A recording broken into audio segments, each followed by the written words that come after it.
Hi, welcome to Eternity in a Moment. I know it's been a minute and so much already Feb, but here we are in March. Welcome back to Eternity in a Moment. It's been a good year. Happy New Year to everyone watching this. And karibuni kabisa. Welcome very much. So today I'm here with a lovely friend of mine, and I'd like for him to introduce himself and mjue tu kidogo because he has an amazing story to share, and I'd like for you to be inspired from what you listen to and see what obedience to God looks like, see what faith in God looks like, and see what God does with people who give themselves to Him. So, karibu sana. Thank you. Yes. My name is Dan Pepela. My stage name is Dan Praise. I'm a worship minister. I wear many hats. So I'm an accountant by profession. I'm a musician by passion. Yeah. I'm a minister by call.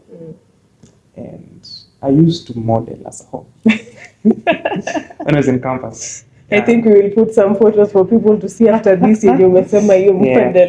Lazima. Yeah, but majorly it's just the three things I do: worship ministry, music ministry, and now my profession as an accountant. I'm also a tax consultant and an auditor. I've worked in an audit firm for some 2 years, and for the past 2 years I've been working as a finance manager in a real estate company. And by the grace of God, now I'll be transiting to another role. Now as a director of finance. Wow. You have been promoted. Director. Director was new territories. In step with the spirit. Kabisa. Unaenda na the themes vizuri kabisa. But maybe details to share baadaye after settling in the new job. That's amazing. And congratulations on those levels of elevation. I think for sure, for the years I have been around you, I've just seen you progressing from this level to imeko ikisonga. I remember those days after church when you used to carry your laptop ya job. Unatoka tu kanisani, watu wakikula hapo wakijibamba, wewe uko hapo kazini tu ukifanya kazi. Mazi watu kwa hangout wana dance. Kuna ile track ya sita nimekuja kwa fields. Mimi niko na time.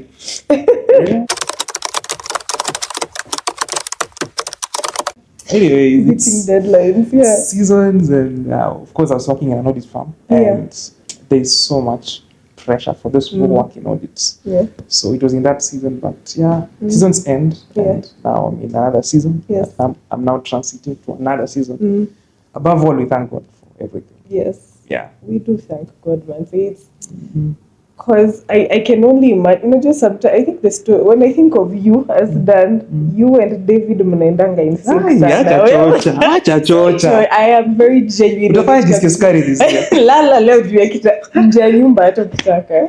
I mean, it's how you've remained consistent and you trust God even where it seems senseless to trust God. Do you remember that story at David where he had to pretend to be like a madman when he was in that ilikuwa ya kina King what? Akish, something like that. Something like that. That he pretended to be like a man, and that is a whole king who has just been appointed to be king over Israel. But like the process before he sat on that throne was something else, but he still held steadfast to the promises of God. And it's not just a feeling, it's because I have seen some things in your life, been around you enough to see some particular aspects of you trusting in God, you believing in God about some things, be it your live recordings, because you guys are plugging you with his live recording that he did, and maybe he has something coming soon. We don't know. So I think maybe something that I really feel people would benefit from hearing, especially about you, is your origin story. When you kill a superhero, ako na origin story. I'm Batman. Niliumwa na Spider-Man aliumwa na web. Uliumwa na ugali. Malaika. Based on your I mean, maybe what you've shared, this is where you guys, home of exclusive. This is where the first story are done. Mnaisikia online. Ni mimi hapa nina host Eternity in a Moment. So tell us, how did it begin? How did you get to where you are right now? Minus career-wise, faith-wise, mambo ya ministry, because you're a whole worship minister at home, huku Nairobi. So ulifika aje hapo? Nairobi hatu ulifika aje sasa? Like, where did you begin? Nirod. Literally. First of all, I believe I'm still a work in progress. Yeah. I'm not yet a finished product. Mm-hmm. I'm not even close to where God wants me to be. Yeah. So I'm still in the pipeline. Mm. I'm still learning. I have mentors, people I look up to. Yeah. Try to learn as much as possible from people whom I feel they have something that I don't, and people whom I feel they are ahead of me at some point. So I'm still a work in progress, but where I am, I've seen the faithfulness of God. There are some things I've seen, and the story goes way back to Bungoma County. Yes. Some years ago. Yeah. I studied in Bungoma in primary and high school. Yeah. Then campus, I went to KU, but not main campus. I went to Kitu, yani Ukambani. Yeah. Oh, yeah. I was in Ukambani for 4 years, KU Kitu campus. So our school was in Kitu. Okay. So I used to travel from Bungoma, Nairobi, nashuka Afya Center, naenda archives and after bearing. Yeah. Kitu. Yes. So I never knew much about Nairobi because just passing by, going to Bungoma, coming to school. So I finished school in 2020. Yeah. November. I studied economics for degree. I also did a professional course in CPA. It's certified public accounts. So I'm an accountant. So I majored towards CPA.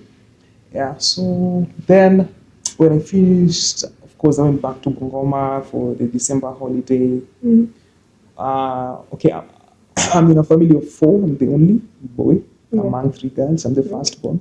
Wow. Yeah. Okay. Yeah. My sister is an advocate. The other sister is in the School of Medicine in Catholic University. The last one is in high school, in a school called Lugulu Girls. Yeah. I don't know if I know Lugulu Girls. Yeah. So in 2020, I finished school.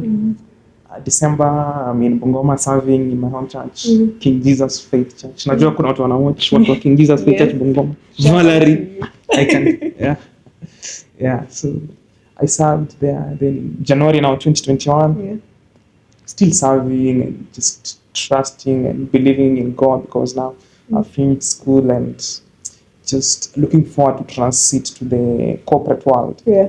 But at that point, of course, I'm yet to graduate. Graduation was set in July 2021. Yeah. So I'm like a whole 7 months just to figure out what to do in life. Of course, I'm the firstborn. There is that pressure from the family. Yeah.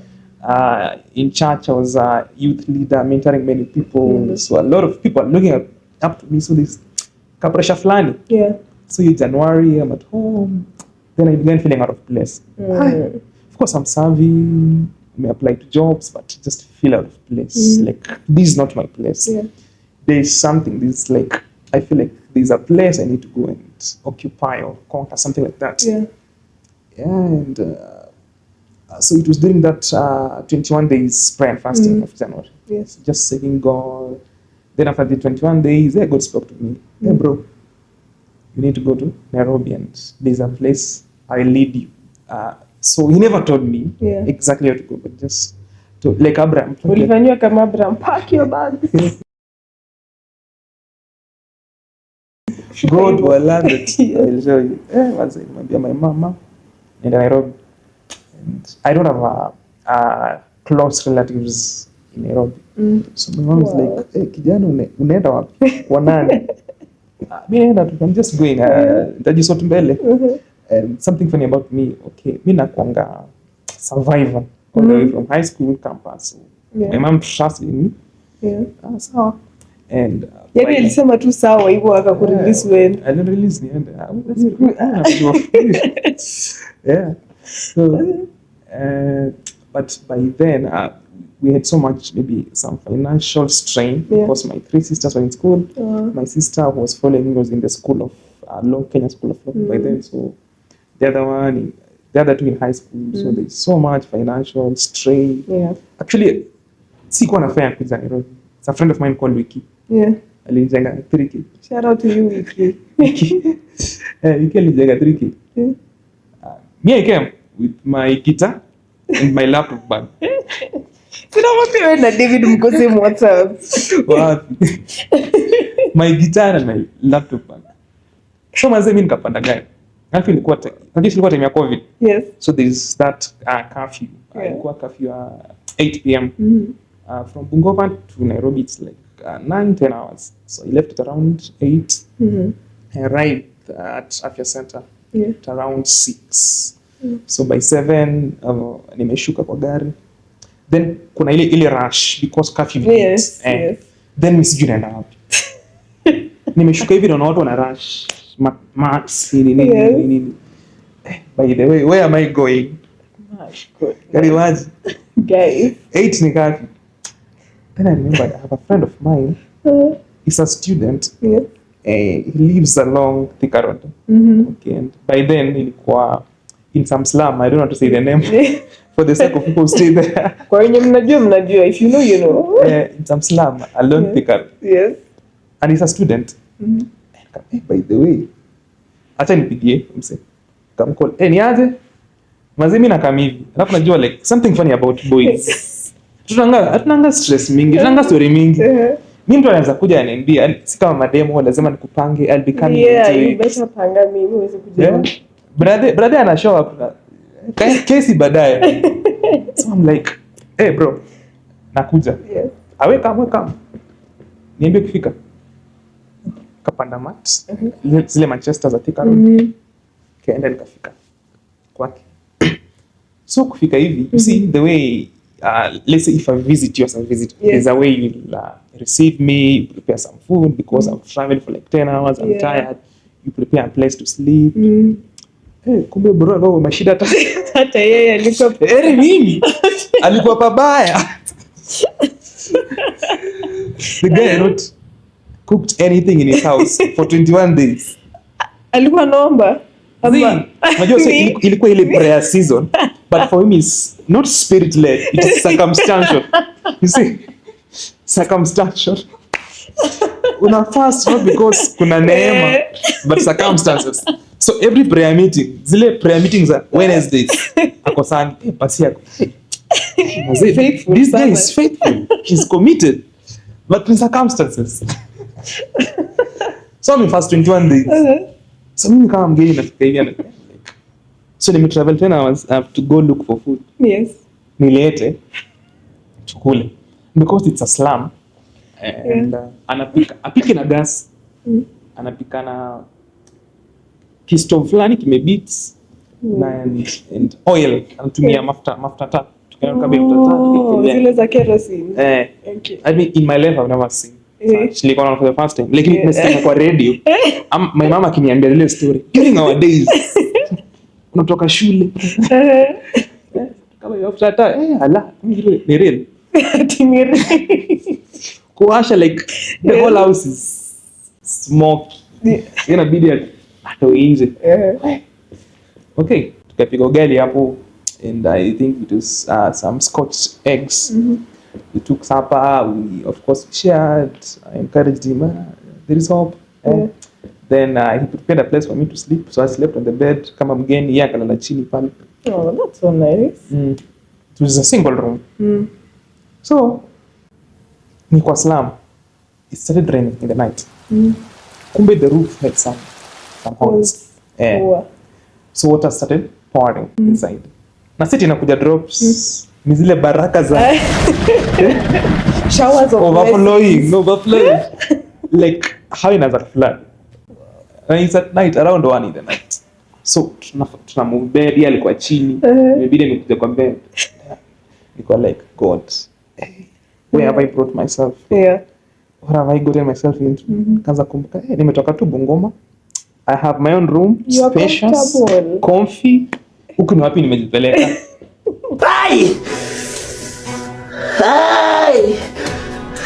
Nitaambia nini watu? Then we slept. Next day my mom calls me. Hey Dan, endelea aje? Of course, a mother's heart.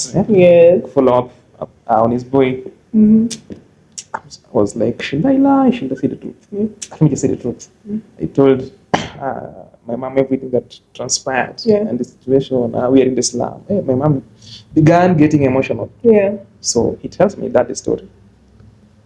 And my dad decides to send me fare, the same thing, for me to go home. Oh. Actually, it's like he fully sad because it's Yeah. not in a good place. Yeah. Fully sad fare, sent me 3K. Mm.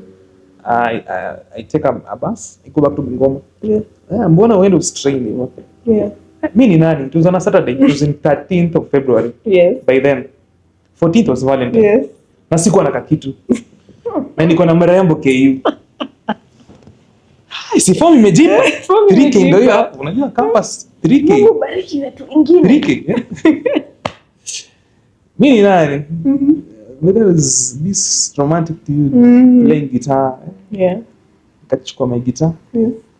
Kenda KU. Ka surprise mrembo na kasonga. Hadi nakumbuka. When you love someone. Yeah. Of course mapenzi zile za Ilikuwa Valentine. recorded pia hiyo tuweke hapa. But I have that clip. You It, yeah, so it was nikabamba mrembo lakini aliniacha but guys. Yesu, Jesus is still Lord. Jesus is After all that effort. Nimekula fare. so wewe ndio unakula fare to distance mrefu. What? Yeah. Yes. So that's Sunday. It was Valentine's. We went out. Of course, in a nice hotel. We spent 2,500.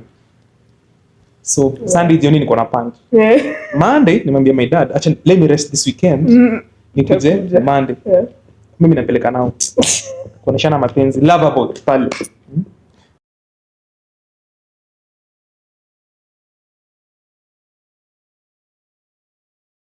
Niko na punch that evening. Anafaa kuja Bungoma on Monday.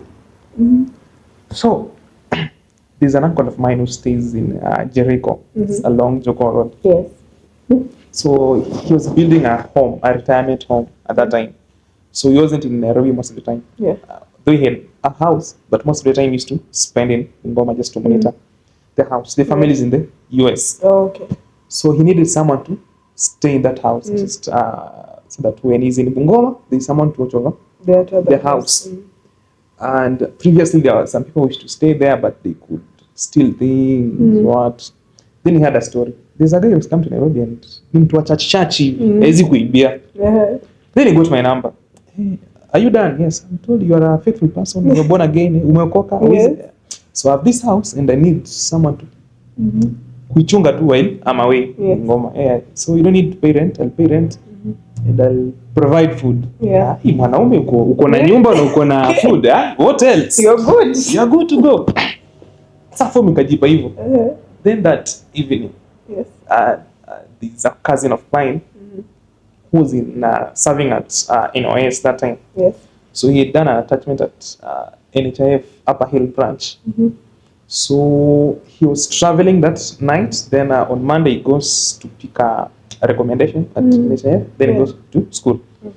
Then we're just making stories. Then he's like, there's a part internship hapa NHIF because nimekuja tu Nairobi na I don't want to be idle. Yeah.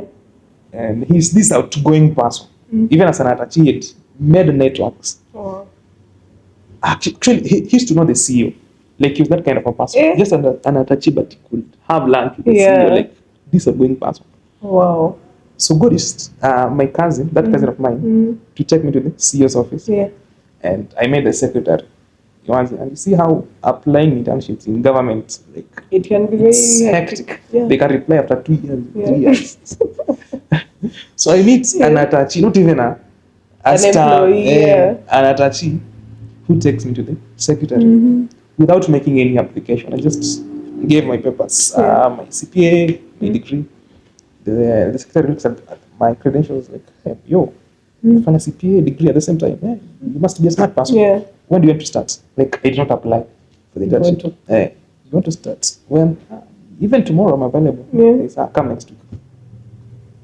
So that Monday that I was supposed to travel, because I was traveling in the evening, I left traveling overnight. Yeah. So I told my dad, hey dad, I've gotten an internship at NHIF, so I prefer to stay rather than traveling. Yes. home.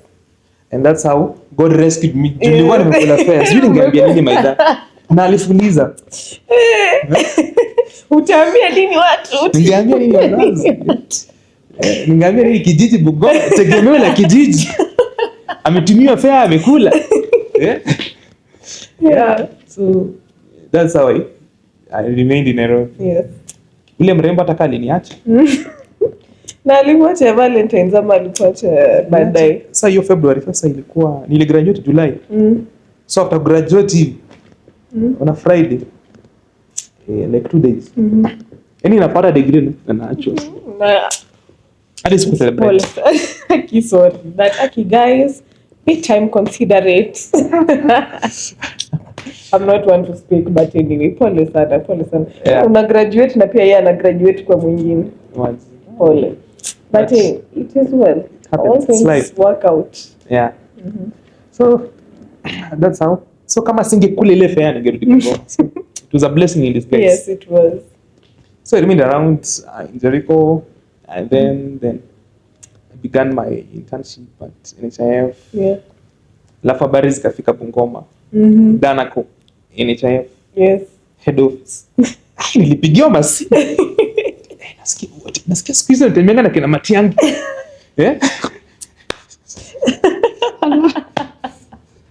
From the village. Just return.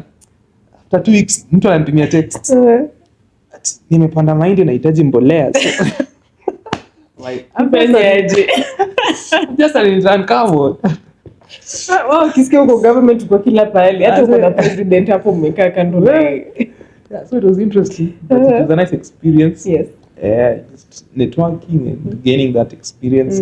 It's better than nothing. Actually, it was during COVID when people are being laid off, people losing their jobs, and just getting an internship. I learned to be grateful to God, even for sure. small things. Yeah, during that time, during COVID 2021, we graduated to 2021, that season, it was not easy. Yeah. And so I began my internship there. And so while staying in Jericho, I met some friends. I bumped into Sitam Buruburu, where I still serve amazing guys there. I know some of them, they are watching this. Shout out to you, Sitam Buruburu. Yeah. Shukran. I met amazing people, and my band leader called Lagina. I met him. I feel he was the first person I met, and just blended in and plugged in into the ministry. Yeah. Began serving because I was passionate about just serving God, and even without expecting anything, just serving and filling a gap in the house of God. Yes. Because in Bungoma, I was serving in various capacities. Yes. I was the teens HOD. Then I was also a band member. I was also a worship leader. Yeah. So wherever there was a gap, I could fill in. Yeah. So began serving in Sitam Buruburu then, and also working on my career. After graduation, thank God I never tarmacked. After graduation, just like 2 or 3 weeks, I got my first job as an auditor. Yeah, so at least life becomes deeper. It was a bit of a struggle in between here. Yeah. Do internship then, tulikuwa tunapewa a stipend because of COVID, budget cuts.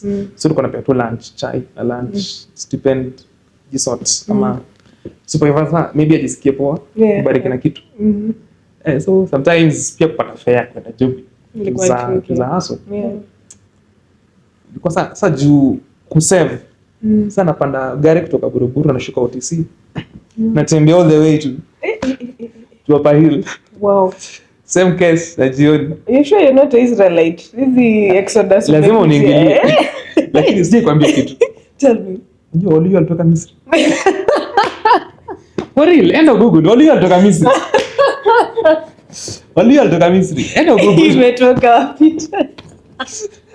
Olio alitoka Misri. Unajua Egypt ni wapi? Uko Sudan, Uganda ndio Kenya.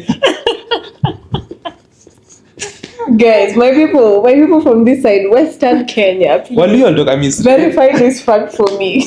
Olio alitoka Misri. So you're Egyptian Israelites by extension. Tuko na hizo DNA. Hizo DNA hapo. Pastoralists kwa wilderness kutembea. Okay. So getting back to the story. Yeah. So kukat costs. Ningeshuka hapo OTC. tembea all the way nifike Afya Center bus station hivyo. Nikuje Uhuru Park, nipitie shortcuts, niende job. Nafika job nimehema. Same case jioni pia ningetembea hivyo all the way OTC nichukue gari ya kwenda. At least the same to ningeshuka OTC hapo ningelipa around 40 bob jioni na asubuhi, so just to save. Yeah. And of course I had people from maybe other social classes.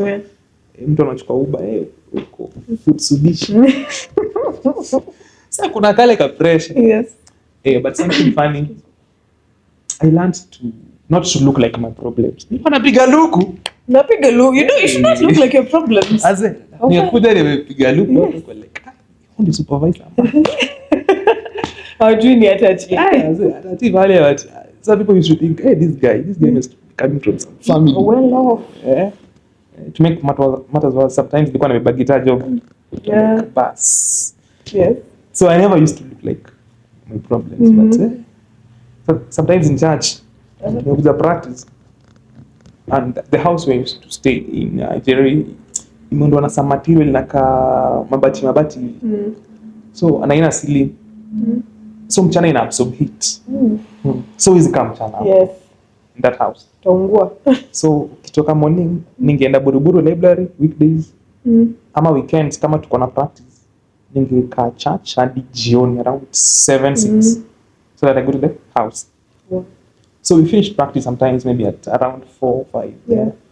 People go home, or maybe Sunday service used to end at around 1. So people go home, me I remain in church. Hey Dan, unafanya in church? Kuna mtu nategea. But that's I can't go to the house because it's too hot. I can't stay there during the time. So I could remain in church till around 5-6 when it's cool for me to go home. Because mchana huwezi kajwe, the heat you can't, it's too uncomfortable.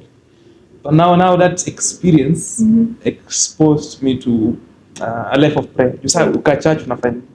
No man, just pray, read the word of God. So I learned, that's how I learned to pray. Because Dan will admire your prayer life. I wasn't maybe a prayer warrior or something like that. So those circumstances, they led me more to God. So I could just stay in church, and most of the time I never used to pray for anything that God bless me or give me something. It's just fellowshipping with God and communing with God and just thanking God for where I am, and at least have an internship. At least have a place to sleep. I don't have money, but I'm not sleeping hungry. I have a place to sleep. So ilikuwa hivyo. I could go to church, serve sometimes here and there, and some people, hey, umeni bless, angejua venye nimetoka. And something funny in the house, okay, of course I had a house, but now I didn't have a bed. I didn't have a bed. So the mattress fulani imebit. Mattress inakaa kama sijui niseme. Zile za high school, zile slice. Ali mzee imebit. So nimetandika chini kwa floor. And I sleep there. Wow. So nilikuwa natamani bed. Just want to sleep. Ile feeling nilikuwa kwa bed. So unaona kwa church una serve, you look good on the outside. You're playing guitar. Holy. So I remember one time I was just leading the church. I'm looking at the congregation of Sitam Buruburu, thousands of people. How to angejua penye nimetoka kulala this morning.